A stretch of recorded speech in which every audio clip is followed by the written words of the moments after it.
আবার কি বলো আবার কি বলো রিতেশ?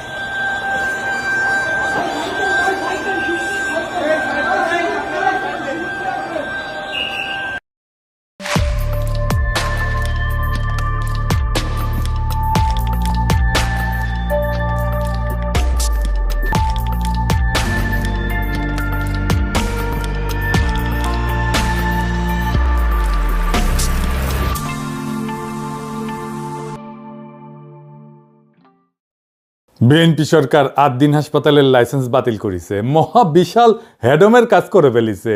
কি অবস্থা দেখিছেন তো? আমাদের সময় দেন, আমরা বাচ্চাগুলো রিকভার করি, তারপর আপনারা ব্যবস্থা নেন। এটা গরিবের হসপিটাল তো, এই জন্য এরা লাইসেন্স বাতিল করা হয়েছে, আর কোনো কিছু না। খামের জন্য এতগুলো বাচ্চা মারা যাইতেছে, ওখানে কোনো তদন্ত নাই। কেন ভ্যাকসিন করার কোনো তদন্ত নাই? তাহলে এখানে এটা দূর করে না করছে, তার জন্য আরো পানিশমেন্ট আছে। একটা হসপিটাল বন্ধ করে দিলে কি আসে না এখানে। এখানে যে সুযোগ সুবিধাগুলো পাচ্ছি অন্য কোথাও পাবো না। আর সবচেয়ে বড় কথা হচ্ছে আমার বাচ্চার যে রোগ, এই রোগের অন্য হসপিটাল আছে, এই রোগ কি সেটাই জানে না। বাচ্চা নিয়ে আমরা বের হয়ে যেতাম, লাইসেন্স বন্ধ হয়ে গেছে, এখন আমরা কোথায় যাবো? আপনারা বলেন। স্বাস্থ্যমন্ত্রীর কাছে আমাদের অনুরোধ, আমরা কোথায় যাবো বাচ্চাগুলো নিয়ে? আমার বাচ্চার রিপোর্ট 2 দিন সময় লাগবে, ব্লাড কালচারের রিপোর্ট আছে, তাই না?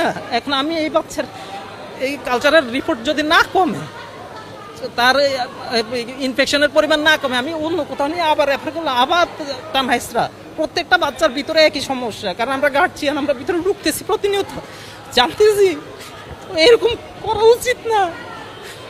আমার একটা আপাতত কথা এতটুকুর ভিতরে আপনারা স্বাস্থ্য মন্ত্রণালয়ে কথাগুলো পৌঁছান যে এত শর্ট টাইমে এটা সম্ভব না করা। আমার জামাই চটপটি বেছে, আমার মায়ের মনে করেন রক্ত কম, আজকে অপারেশন করার কথা ছিল না, ফিরা সাদা রক্ত কিনলেন না। অপারেশন আমি মনে করেন শনিবার ডেট করছে, 60,000 টাকার মতন আমার গেছে গা। ধরেন শরীরে তুই জাজি রাখতো নাইছি, ওখান যদি আমার যাইতে হয় গা, তাহলে আমি ওই মাইয়ার নিয়ে আর জামাই বেছে চট করি, আমি কই টাকা পাই? টাকা কই পাই? ওই হাসপাতালে তো রোগীরা চিকিৎসা নিতেছিল, মরণাপন্ন রোগীরা ছিল, আইসিইউতে রোগীরা ছিল, পোস্ট অপারেটিভে রোগীরা ছিল, কিছুক্ষণ আগে যাদের সার্জারি হয়েছে, সেই সব রোগীরা কি ভয়াবহ সমস্যায় পড়েছে দেখেন। এই লাইসেন্স বাতিলের নোটিশ কখন দেওয়া হয়েছে জানেন? বৃহস্পতিবার, কার্য দিবসের শেষ সময়, যেন কোনো আইনি ব্যবস্থা না নেওয়া যায়। কেমন জাউরামো দেখেন। জাউরামোর ইচ্ছা না থাকলে তো কেউ বাইসা বাইসা সাপ্তাহিক ছুটির আগের মুহূর্তে এই কাম করে না। তো এই জাউরামো কেন? কারণ সরকার গেছে পাগল হইয়া। এটা কথা মনে করাই দিই, আন্তর্জাতিক অপরাধ ট্রাইব্যুনালের নামে বিচারিক হত্যাকাণ্ড বাস্তবায়নের প্রক্রিয়া যখন আগায় চলতেছিল, তখন আমার দেশ পত্রিকায় প্রকাশিত হয় স্কাইপ ক্যান্ডেল। এটা ছিল বিচারের নামে সেই সময় চলমান নাটক নিয়া নিজামুল হক নাসিম এবং আহমেদ জিয়াউদ্দিনের স্কাইপ কথোপকথন। এই কথোপকথনে উঠে আসছিল জুডিশিয়াল মার্ডারের পরিকল্পনা বাস্তবায়নের পুরো চিত্র। ঠিক একইভাবে এখন বিএনপি সরকার পাগলা হইয়া গেছে। তারা যেভাবেই হোক রাজনৈতিক প্রতিপক্ষকে দৌড়ের উপরে রাখবে বলে পাগলের মতো যা ইচ্ছা তাই করতেছে। ইসলামী ব্যাংক খাইয়া দেওয়ার আওয়ামী তরিকা বিএনপি বাধ্য ছাত্রের মতো ফলো করতেছে। শুধু তাই না, আরো একবার যত ইসলামের নামধাম আছে এরম সব প্রতিষ্ঠানের উপরে খড়গগ্রস্ত হয়েছে। তাদের ধারণা হয়েছে এই প্রতিষ্ঠানগুলো আসলে জামাতের প্রতিষ্ঠান, এগুলোরে সাইজ করলে জামাত সাইজ হয়ে যাবে। আমি যতটুকু জানছি এই সাজেশন বিএনপিকে দিচ্ছে ডিজিএফআই, আর সেই প্রেসক্রিপশনে চলতেছে বিএনপি। ডিজিএফআই এর প্রেসক্রিপশনে কাটারানিতে তো হেলিকপ্টারে পলাইতে হয়েছে, আবার বিএনপি সেই ডিজিএফআই এর প্রেসক্রিপশন ফলো করতেছে। কেন বিএনপি এটা বাধ্য ছাত্রের মতো ফলো করতেছে, এটা একটু বিস্তারিত বুঝতে দেখতে হবে। 8 দিনের প্রসঙ্গে আবার ফিরে আসবো, কারণ পুরা বিষয়টার সাথে একটা গভীর রাজনৈতিক প্রশ্ন যুক্ত আছে। তাই পুরাটা না বুঝলে এই 8 দিনের প্রবলেমটা, চিত্রটা, ইসলামী ব্যাংকের প্রবলেমটা পরিষ্কার হবে না। আসেন সেটা একটু বুঝে দেখি, একটু অন্য দিকে যাইতেছি। বিএনপিরে বোঝানো হয়েছে হাসিনা পতনের পরে বাংলাদেশে ইসলামপন্থার উত্থান হয়েছে, তুমি সামলাইতে পারবা না, তাই আওয়ামী বাম সব মিলা ইসলামপন্থীদের ঠেকাও, সবাই একসাথে নাও। সব গর্ত থেকে বাইরে হয়েছে। আওয়ামী লীগ নানা জায়গায় মিছিল করতেছে, ইন্ডিয়ান হাই কমিশনার বেনাপোল দিয়ে বুক ফুলায় ঢাকা এক ঢুকায় কয় আমাদের অভিন্ন স্বপ্ন, আমরা একসাথে চলবো, আমরা একসাথে একটা কত বড় জাতি গোষ্ঠী হইতে পারি। কি কইছে তার মানে হইতেছে আমরা একটা দেশ হইয়া যাই। আমি একটাই কথা বলতে পারি, আমাদের যা পপুলেশন আছে 140 কোটি, আর ওতে আমি 20 কোটি অ্যাড করে দিই, তাহলে 160। আমি যা এখানটা করতে চাই ওইটা 140 নাই, 60 অ্যাডেড, এখান থেকে 20 অ্যাড করে দিচ্ছি, তাহলে যা হবে একসঙ্গে হবে, বুঝেছো? আলাদাভাবে আমি ভাবছি না, আমার মনে ওইটা ঢুকছেই না। দেখুন তো, হেঁটে চলে এলাম, মনে হচ্ছে না যে আমি বাংলাদেশে এসেছি। ওইটা দেখতে হলো, তাকে বললো হ্যাঁ আপনি বাংলাদেশের বর্ডারে, এমনি মনেই হচ্ছে না। সবসময় আমি বলি একই আকাশ, একই বাতাস, একই যন্ত্রণা। তাহলে আমরা মিলে মিশে ভিসার সব বললে আমার সব মাথায় আছে, একটা খালি বলে যায় সবাই খুশি হবে, ওই কাজটা করবো। দেখেছেন? হ্যাঁ, তো মাদারবোর্ড তো স্বপ্ন অখণ্ড ভারত, অভিন্ন স্বপ্ন কেমনে হয় আমাদের, কেমনে ইন্ডিয়া কামব্যাক করেছে দেখেন। আবার এর চারপাশে হাই কমিশনের চারপাশে সেই আওয়ামী লীগ আমলের মতোই লোকজন ঘিরা ধরিছে, দেখেছেন? এটাই হইতেছে কামব্যাক।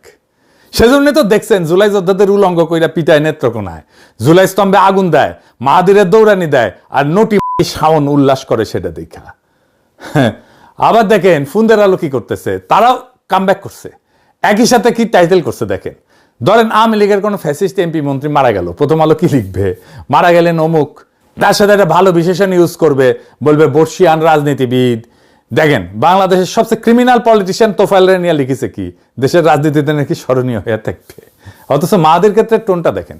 পারলে একটা গালিও অ্যাড করে দিত ওই টাইটেলের সাথে, কই তো থানা পুরাই দিছি, হুমকি দেওয়া, সেই বৈষম্য বিরোধী ছাত্র নেতা এখন ধাওয়া খায় থানায় এসে লুকাইছে, এভাবে লিখতো পারলে। তো ধাওয়া দিছে কে? সে কেন থানায় আশ্রয় নিচ্ছে? তার মানে পরিস্থিতি এমন পর্যায়ে গেছে যে তার উপরে যে একটা অ্যাটাক হয়েছে, থানায় আশ্রয় নিতে বাধ্য হয়েছে, তো এটা তো থানায় আশ্রয় নিতে বাধ্য, তাকে তো ধাওয়া হয়েছে, তো ক্রাইম। এই ক্রাইমকে ফোকাসে রাখা হয় নাই। যদি ক্রাইমকে ফোকাসে না রাখবে তাহলে সংবাদপত্রে কাজ কি? থানা পুরাই দিছি বলে মায়েদের সেই বক্তব্য তো তখনই সেটেল হয়ে গেছে। এখন ওইটাকে একটা ব্যাক স্টোরি হিসেবে না মাদের উপরে হামলার চেষ্টাকে জাস্টিফাই করা হইতেছে। এটাই ফুন্দের আলো, এটাই দিল্লি স্টার, ভিকটিমকে মক করতেছে। এটা কোন ধরনের সাংবাদিকতার জাউরার জাউরা ভাই? এই আবার একটা জাউরা সিল মেরে দেন ফন্দের আলোরে আর মতিউর রহমানকে। এটা তো আসলে লীগের অ্যাক্টিভিজম। লীগ যা বলতো তাই প্রথম আলো বলে, লীগের যা কিছু রাগ ক্ষোভ প্রথম আলো সেগুলো সবগুলো পোষে। আওয়ামী লীগ মাঠে নামতেছে, ইন্ডিয়া কামব্যাক করতেছে, ফুন্দের আলোর আওয়াজ বাড়তেছে, সব এক সুতায় বাধা। একবার পাবলিক জ্বালায় দিছে ফুন্দের আলো, তারপরে শিক্ষা হয় না, এদের শিক্ষা হয় না। ফুন্দের আলো দিল্লি স্টার শুধু ইন্ডিয়ান মিডিয়া না, তারা নিজেরাও ফ্যাসিস্ট। ফুন্দের আলো দিল্লি স্টার যতদিন বাংলাদেশে থাকবে ততদিন আওয়ামী লীগ ফিরে ফিরে আসবে। এইবার আসেন দেখি এই 8 দিনকে আসলে জামাতে প্রতিষ্ঠান, ইসলামী ব্যাংকে আসলে জামাতে প্রতিষ্ঠান। জামাতে ইসলামী সরাসরি মালিকানায় না থাকলেও জামাত প্রভাবিত প্রতিষ্ঠান তো বটেই, এটা তো কেউ অস্বীকার করে না। আর এটাই হইতেছে ওদের বিপদ। প্রথমত এই প্রতিষ্ঠানগুলো অন্য প্রতিষ্ঠানের চাইতে ভালো ফাংশন করে, সেবা দেয় মূলত নিম্নবিত্ত এবং দরিদ্রদের, মানসম্পন্ন সেবা দেয় কম পয়সায়। প্রতিষ্ঠানগুলোতে ইসলামপন্থীদের চাকরি বাকরি হয়। বাংলাদেশে তো অনেক প্রতিষ্ঠানে দাঁড়িয়ে থাকলে চাকরি হয় না, এটা তো সত্য কথা। আর সবচেয়ে বড় কথা, একটা অল্টারনেট গভর্নেন্সের চিত্র তারা উপস্থাপন করতে পারতেছে। আর্থিক প্রতিষ্ঠান আমরা চালাইলে এরকম হইতো, তারা দেখাইতে পারে।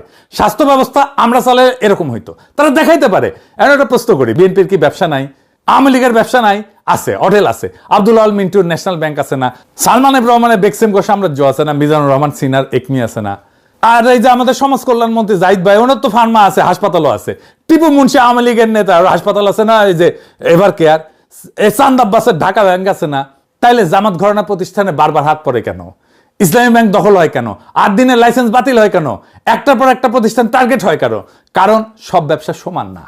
মিন্টুর ব্যাংক, চাঁদ আব্বাসের ব্যাংক, লীগের নেতাদের হাসপাতাল, এই প্রতিষ্ঠানগুলো কি করে? টাকা বানায়, মালিকের পকেটে ভরে। এটা হইল ভাড়াখোর পুঁজি, ইংরেজিতে বলে রেন্ট সিকিং ক্যাপিটাল। ক্ষমতার কাছে থেকে সুবিধা নেয়, লোন নেয়, ফেরত দেয় না, টাকা বানায়, ব্যাস, এর বেশি কিছু না। রেন্ট সিকিং এর সবচেয়ে সোজা মানে হইতেছে পরিশ্রম করে সম্পদ বানানো না এরা, বরং ক্ষমতার কাছে থেকে সুবিধা বাগায়, টাকা কামায়।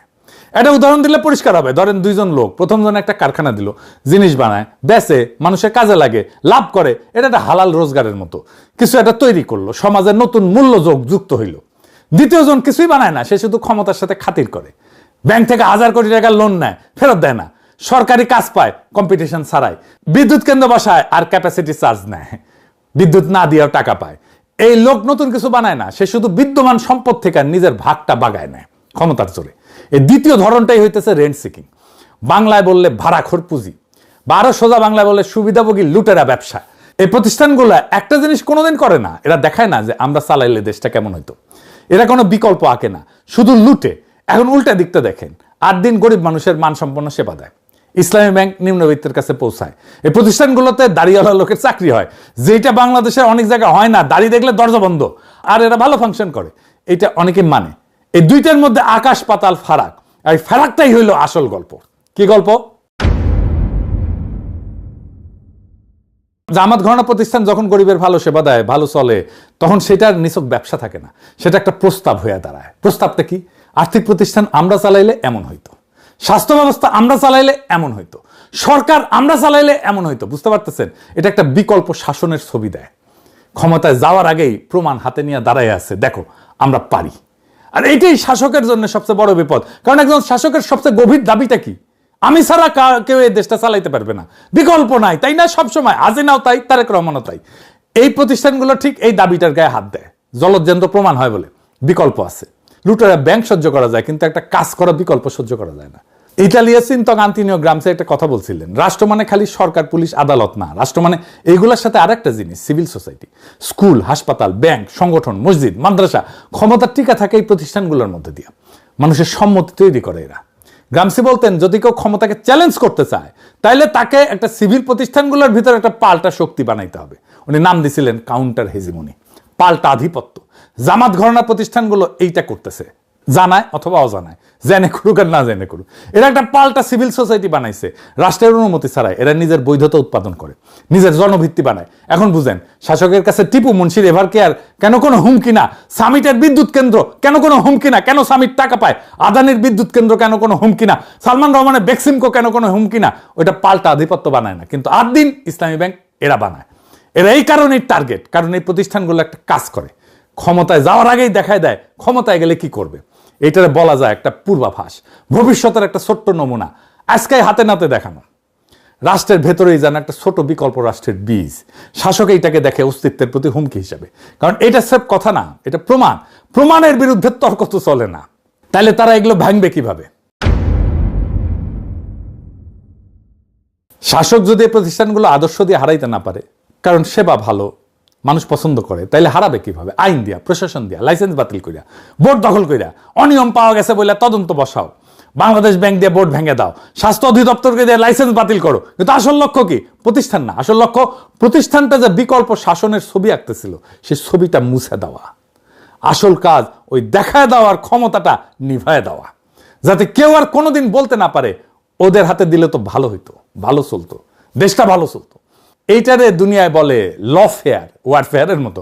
আইনকে অস্ত্র বানানো, সরাসরি নিষিদ্ধ করে না, গুলি করে না, বৈধতার মুখোশ পরে আইন প্রশাসন দিয়া প্রতিপক্ষকে নিঃশেষ করে দেয়। রাশিয়ার পুতিন এই যে খোদেরকোভস্কির তেল কোম্পানি কর মামলায় ফেলায় দেউলিয়া করে দিছিল, নাই করে দিছে। তুরস্কের দোকানও গুলেন ঘরানার ব্যাংক, হাসপাতাল, স্কুল হাজারে হাজারে বাজেয়াপ্ত করছে। ইন্ডিয়াতে অ্যামনেস্টির অ্যাকাউন্ট জব্দ করিয়া তারাই দিচ্ছে অ্যামনেস্টি ইন্টারন্যাশনালকে। একই খেলা। আর বাংলাদেশেও সে একই খেলা চলতেছে। জামাত ঘরানা প্রতিষ্ঠানের বিপদটা তাদের টাকায় না, বিপদটা তাদের বৈধতায়। এরা রাষ্ট্রের পাশে দাঁড়ায় একটা পাল্টা শাসনের জলজ্যান্ত প্রমাণ দেখায়।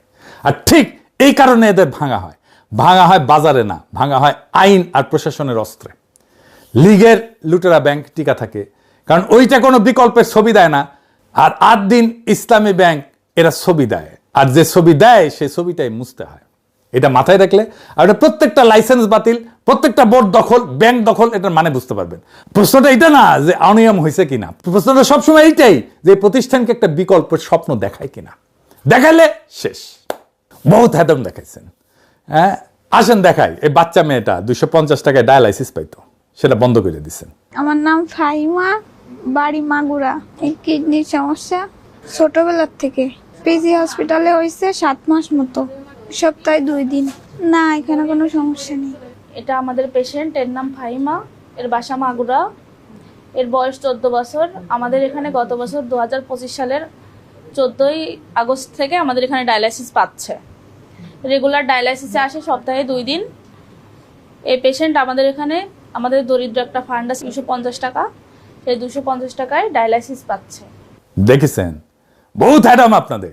এরকম 15,000 ডায়ালাইসিস রোগী চিকিৎসা পাইতেছিল এই 8 দিনে। আসিলেন হ্যাডমালা। বাংলাদেশের সবচেয়ে এফিশিয়েন্ট অ্যাম্বুলেন্স সেবা বন্ধ করে দিচ্ছেন। দেখেন 80 টাকার ভিতরে, ঢাকার ভিতরে। আমার আর আগেও একটা বেবি এখানে হয়েছে, আমি এখানে ভালো সেবা পাচ্ছি। এবং এখন আমারও ভেবে হওয়ার জন্য নিয়ে আসছে।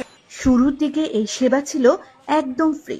জ্বালানি তেলের দাম বাড়ায় তা হয় 150 টাকা। এখন ঢাকার ভেতরে মাত্র 380 টাকায় মিলছে দ্রুততম মানবিক সেবা। দেখেছেন আপনাদের প্রচুর অ্যাডম। ঢাকা শহরের দরিদ্র আর নিম্নবিত্তের মানসম্পন্ন হাসপাতাল বন্ধ করে দিয়েছেন। দেখেন কি বলে ওরা। আগামীতে আমি কোথায় যাব? আমার তো এত টাকা নাই ভাই, আমার প্রতিদিন লক্ষ লক্ষ টাকা ইনকাম নাই, আমি কোটিপতির সন্তান না, আমি কোথায় যাব আমার বাচ্চাকে নিয়ে সেটা বলেন। ওই বাচ্চা যদি মারা যায় সরকার কি দেবে? কি দেবে ওই বাচ্চার বাবা মাকে? আইসিইউ এনআইসিইউ তে একদিন দুই দিনের বাচ্চাও ভর্তি আছে, হঠাৎ করে যে লাইসেন্স বাতিল করে দিল, এই বাচ্চাগুলো এই পেশেন্টগুলো নিয়ে যাবে কোথায়? দিন বাদ দিলে ঢাকা শহরের মধ্যবিত্ত লোকেরা, রিকশা চালকরা কোথায় যাবে? ঢাকা মেডিকেলে প্রতিদিন রোগী মরে কটাই চলে। দেখেছেন আরেকটা দেখেন কি বলে। অনেক ডাক্তার আছে ওরা পকেটে টাকা দিয়ে পর্যন্ত চিকিৎসা করে। আমার বাচ্চারা কবির স্যার ওনার পকেটে টাকা দিয়ে চিকিৎসা করতেছে। আমি ড্রাইভার বহন করতে পারতেছি না স্যার, নিজে টাকা দিয়ে আমার বাচ্চা শহরে কোথায় যাবো? দেখেছেন?